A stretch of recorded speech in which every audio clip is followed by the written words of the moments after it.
You know, this whole story, it doesn't start in some fancy boardroom or on a trading floor.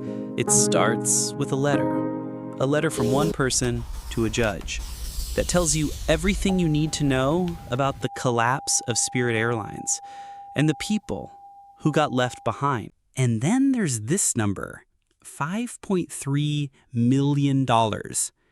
While those shareholders were getting wiped out, the company approved $5.3 million in cash awards for its top executives. The official reason? Ensuring continuity as the company was literally collapsing. You can see the disconnect, right? It's a story of betrayal, broken promises, and a brutal financial system. A system that decides who gets saved and who gets sacrificed. To understand how this is possible, we have to look at the system itself. Chapter 11 Bankruptcy. It has a very strict pecking order for who gets paid, and way down at the bottom of that list are the shareholders, the owners. And when the process is over, the old stock is usually just gone, canceled, worthless. You know, this whole story, it doesn't start in some fancy boardroom or on a trading floor. It starts with a letter from one person to a judge that tells you everything you need to know about the collapse of Spirit Airlines and the people who got left behind. So this is the voice of a single Spirit Airlines shareholder. Just one person, watching their life savings basically evaporate. These are people who thought they were investing in a company's recovery, only to find out they were considered, well, collateral damage. And then there's this number, $5.3 million. Now, while those shareholders were getting completely wiped out, the company approved $5.3 million in one-time cash awards for its top 5 executives. And the official reason for those bonuses? Ensuring continuity, as the company was literally collapsing. I mean, you can see the disconnect, right? It raises this huge, fundamental question. How on earth is this possible? How does a system that's supposed to save a company end up looking like it's rewarding the few at the expense of so many? So let's go back to that shareholder's letter, because it really frames this whole saga. It's not just a complaint, it's an accusation of abuse and betrayal aimed right at the top. The letter lays out some pretty damning claims. It says the CEO was saying one thing in public, denying any plans for bankruptcy, while clearly doing the opposite behind the scenes. It says shareholders were misled, that the leadership used the whole bankruptcy process as a weapon to just get rid of them.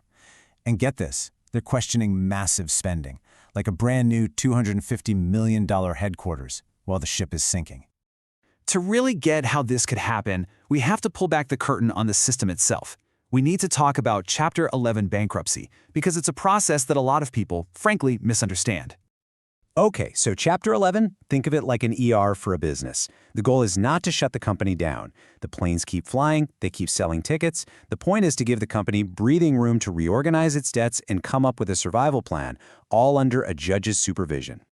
But, and this is a huge but, that survival plan has a very strict pecking order for who gets paid. And this is the harsh reality of it all. At the very top, you've got the big banks, the secured creditors. After them, you've got suppliers and bondholders. And way down at the bottom of that list, that's where you find the shareholders, the owners. And here's the final blow. When the company comes out the other side of Chapter 11, the old stock is usually just gone, canceled, worthless.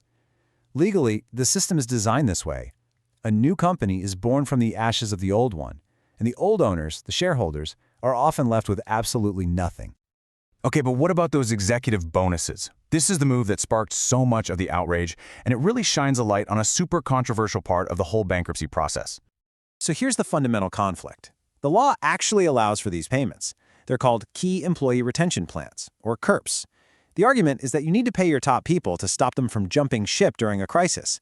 But to the shareholders watching their investment get wiped out, well, it just looks like a massive reward for failure.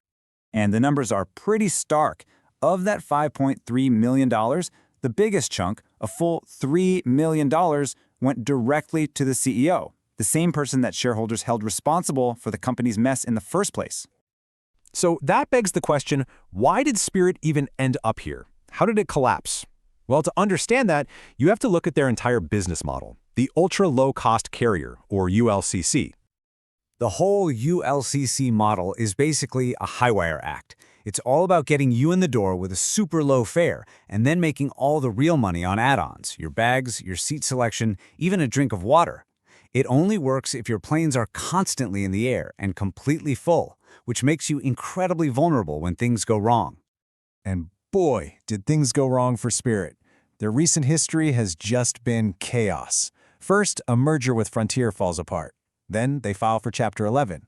They manage to restructure and come out of it, only to file for bankruptcy again just 5 months later. It's so rare some analysts call it a Chapter 22.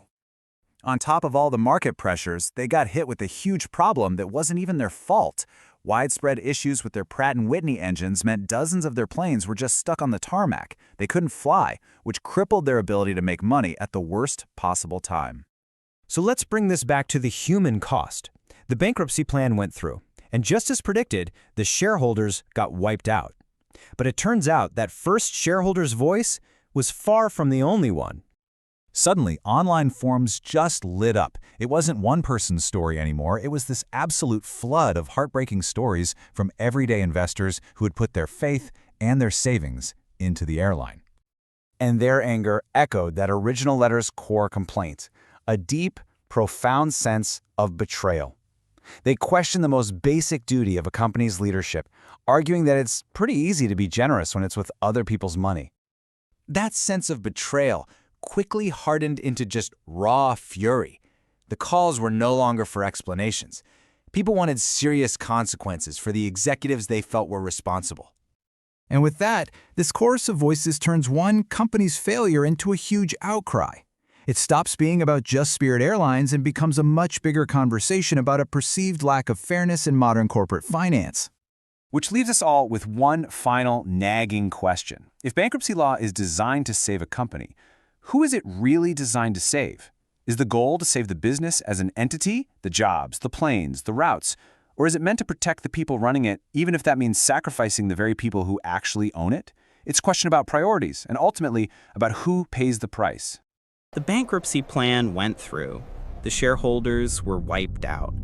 But that first voice was far from alone. Online forums lit up with a flood of heartbreaking stories. This sense of betrayal hardened into raw fury. This chorus of voices turns one company's failure into a huge outcry, which leaves us all with one final, nagging question. If bankruptcy law is designed to save a company, who is it really designed to save?